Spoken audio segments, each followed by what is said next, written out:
Good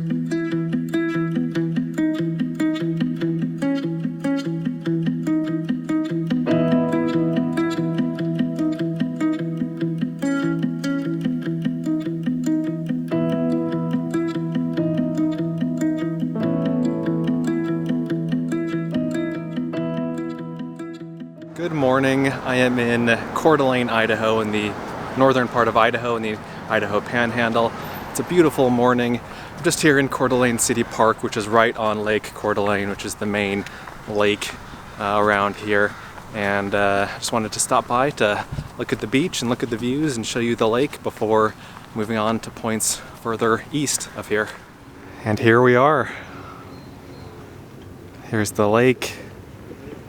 Looks like there's a ferry or something out there that just left here.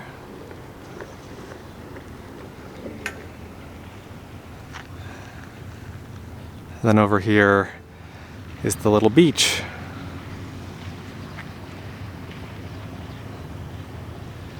It's a nice beach to have in your town if you were to live here. Coeur d'Alene is basically universally known as a pretty town. And yeah, it definitely is. I've driven through Coeur d'Alene before. I've never really stopped to do much or see much. And I'm not really gonna stop to do or see much this time either, but this is a look at the waterfront, at least. All right, let's hit the road. Let's go east.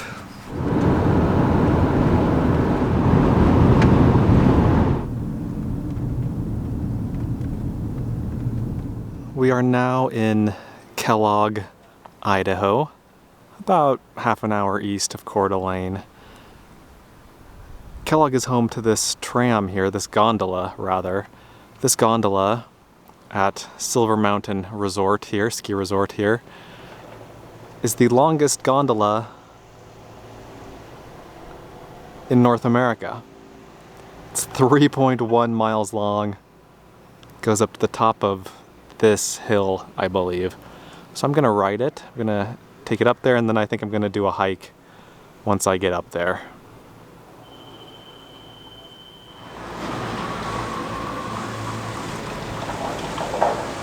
Got my ticket here. It was $20.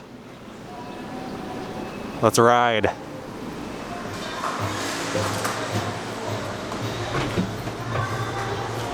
Wow, this is super cool. Sorry you can't really see me here, but the view is what you want to see here anyway. So I'm in this little gondola booth. I don't know what you're supposed to call a gondola pod here, but it's pretty amazing. And again, this is the longest in North America, 3.1 miles. Got it all to myself here. A lot of the people here, I think most of the people are here to mountain bike up and down the mountain, or rather ride with their bikes up in the gondola and then ride down, which sounds great to me. That sounds like a lot of fun, but that's not something I really wanted to do today. And so I'm just out for a scenic ride, and then once I get to the top, we're gonna go for a hike.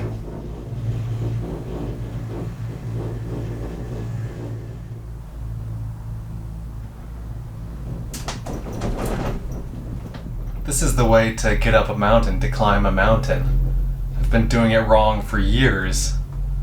Hiking is for suckers. This is way better. So the tram goes up and over this hill first, and then that gives you views of this valley down in here.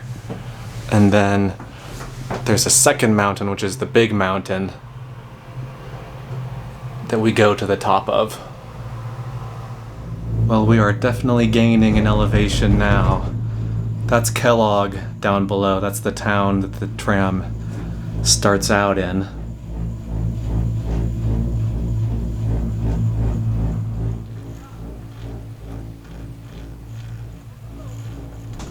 It's been about 20 minutes, 21 minutes, so it'll be probably a 22-minute long ride. Not bad. So this is the building up at the top of the gondola. And I'm at a little viewpoint right here. I'm going to be hiking up this mountain, Kellogg Peak, I believe it's called. Very nice views. So I asked several different people about the best way to get up there to the fire lookout, which is what I'm hiking to on top of the mountain, and they all gave me different answers. So I'm not exactly sure the best way to go there, but I'll just make my way in that direction and figure it out. But yeah, I'm headed up here. I think this is where the fire lookout is.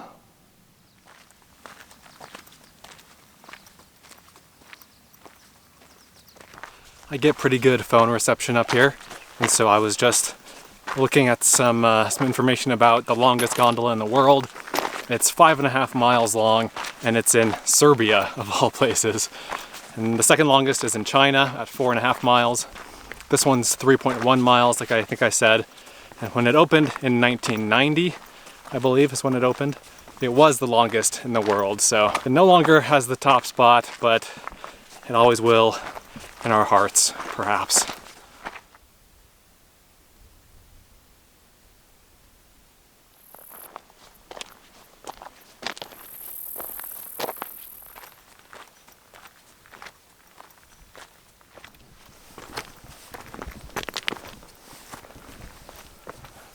Here we have the summit and the fire lookout.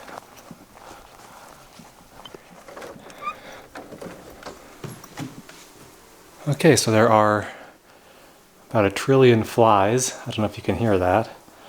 Lots of flies in here.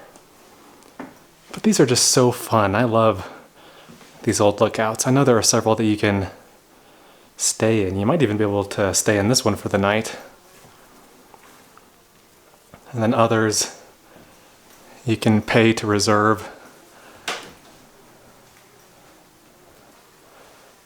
Not a bad view in sight.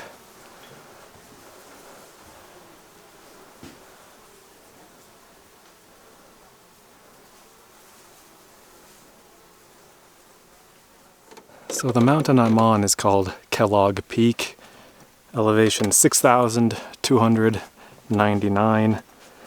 This one across the way is called Wardner Peak, 6,180 feet.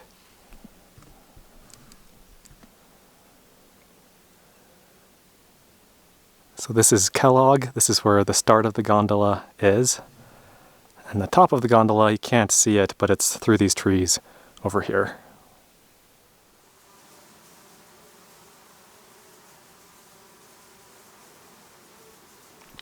Well, that was a nice little hike. Beautiful payoff at the end. Great payoff. I always love seeing those old fire lookouts. I think I read that that was built in 1935 or something, sometime in the 1930s. It was 1.8 miles one way.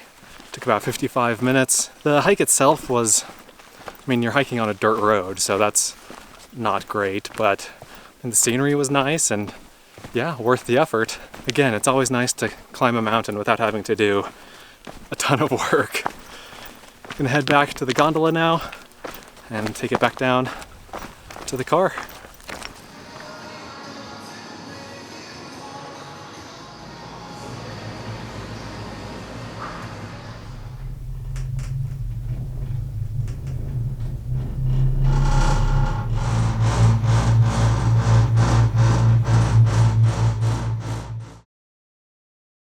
So after getting back down to the car and running some errands, I'm now at my next location.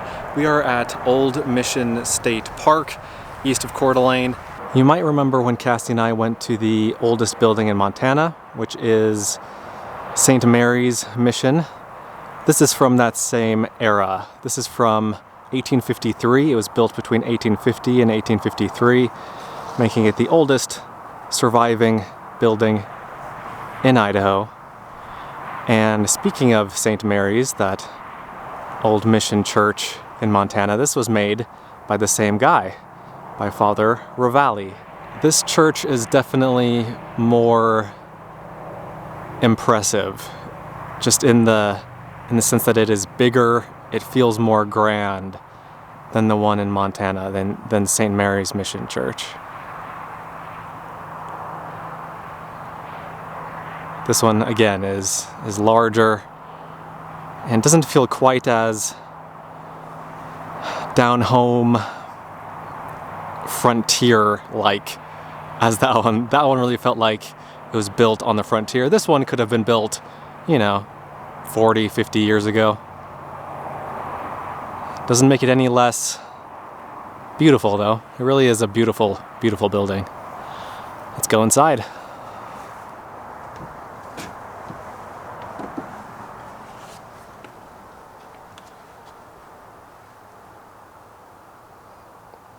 Wow. It is gorgeous. I read online that this wood isn't painted, it's stained with huckleberries, I think, or some kind of berry was used to stain that wood. Another thing I read said that these statues here, these figures, were carved and painted by Father Ravalli to look like stone, to look like marble, and they really do. And you can't see them very well, but those pointy metal things that are underneath the candles, underneath the lights, those were made with tin cans. Those are made from tin cans. They were just made to look a little bit more fancy. And the wallpaper is newspaper, is painted newspaper.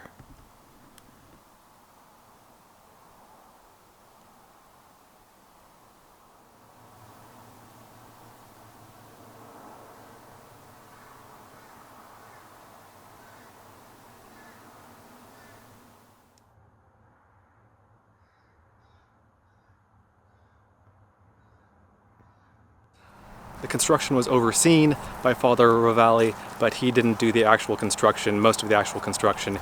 He wanted the Native Americans here, the Coeur d'Alene people, to do that so they'd have more ownership over the building.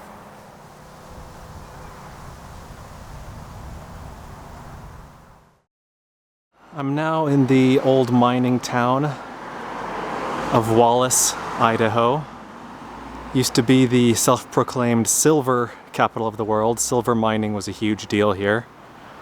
But I came here for another reason, and that reason is in the middle of this intersection over here. More specifically, it's this manhole cover. So in 2004, the mayor of Wallace proclaimed Wallace the center of the universe, the literal center of the universe. And this manhole cover says on it, the center of the universe. So we're gonna go take a look at it. Not for very long, because I don't want to stand in the middle of the street for very long, but we'll take a quick look at it. So here we are, Wallace, Idaho, the center of the universe. These initials around the outside were the names of mines that used to be a big deal here, mining companies.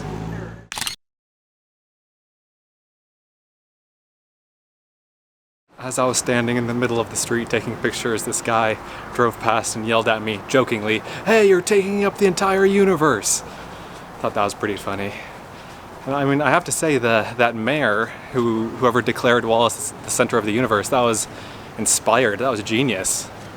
I mean, it brings tourists in, it brings people in to loiter in the middle of the street, so I guess that's a win. I guess that's a success.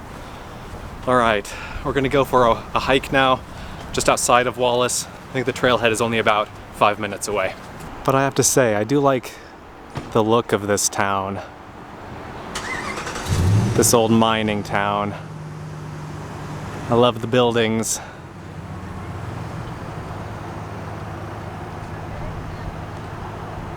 Very quaint. I've also noticed that several shops in town say exactly how far they are from the center of the universe. Alright, it is story time. It's 1910, it's northern Idaho, where we are now. It was a huge wildfire season. In fact, the biggest wildfire in US history happened that season, called the Great Fire of 1910. I'll put a link in the description if you guys want to learn more about that. And I'll also put a link to a book that I listened to a couple years ago about the fire. Very interesting. The fire burned an area the size of Connecticut.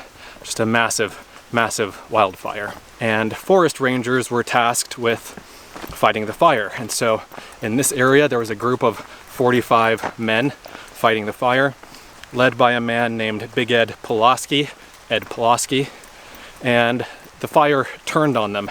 They realized that they were gonna die if they stayed where they were because the fire was coming toward them rapidly. And so Big Ed Pulaski was familiar with this area, and so he took his men to a mine shaft, and they hid in a mine shaft while the fire burned all around them outside. As you might imagine, it was extremely smoky inside the mine shaft, and 6 of his men died. 5 or 6 of his 45 men died. All the horses they had with them died because of the smoke and the heat. But he ended up saving the lives of 40 men, and so he was lauded as a hero because of that. And this trail is called the Pulaski Trail. It goes to the mine shaft where those men hid and where 5 of them died. So that's where we're going now. And if the name Pulaski is familiar to you, it is the name of a tool for fighting fires. It's basically an axe with like a flat part on the backside. And it was invented by Ed Pulaski as a tool to fight fires. The idea is that you use the front end, the axe part, to chop down wood, chop down trees, whatever you need to do. And then the back part is made for trenching, for digging fire breaks and that sort of thing. And I believe they're still in use today.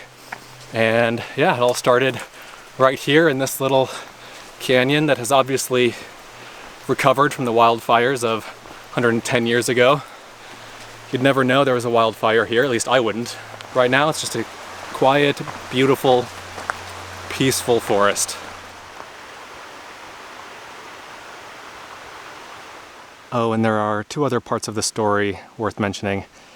Some guys tried to leave the tunnel, and he said, "The next man who tries to leave the tunnel, I will shoot." And then the other part is here. It says, "Outside the tunnel, the canyon was a raging furnace.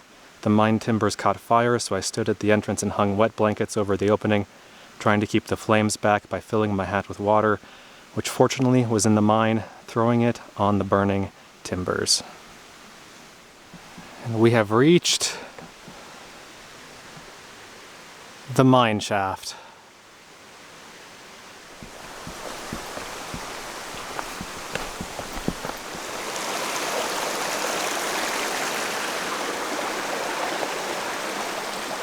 Oh, it's closed off. Which I suppose makes sense, but at the same time it's a bit disappointing.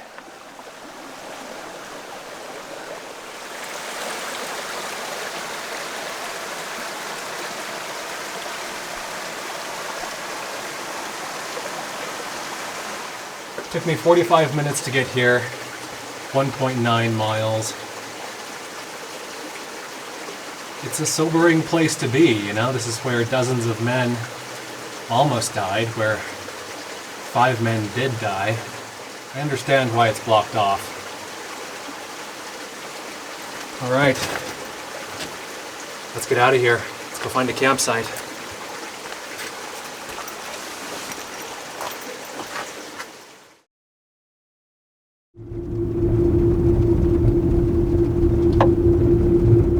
It's been a couple of hours, and I've been spending the last hour or so looking for a campsite.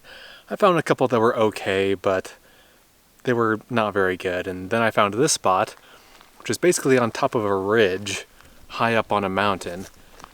It's a little bit too dark to fly the drone tonight, but I'll fly it in the morning and include that footage here so you can see where exactly I'm positioned here. It's pretty great. The views driving up here were vast, let's say. But yeah, I'm just camped kind of at the end of this old road here, and it feels good to be done for the day. I mean, it'll be dark in 10 minutes, dark in 10 or 15 minutes, and so I found this just in time, basically. I'm excited for tomorrow's adventures. I've got some really fun things planned. I think they'll be spectacular, actually. Hope you guys enjoyed today's adventures. I know I did. I had a great time. It's always fun for me to explore new areas, and The area that I've been exploring today is largely new to me, so it's been fun. Thanks for watching. Let me know what your favorite part was. Let me know if you have any questions, and I'll see you in the next one. Be sure to check out Adventure Know-How, my new site, where you can gain access to a map of all of my free campsites, plus monthly bonus videos that you won't find anywhere else. Learn more at adventureknowhow.com. And for links to everything else SUV RVing related, visit suvrving.com. Links to these sites and more will be in the video description.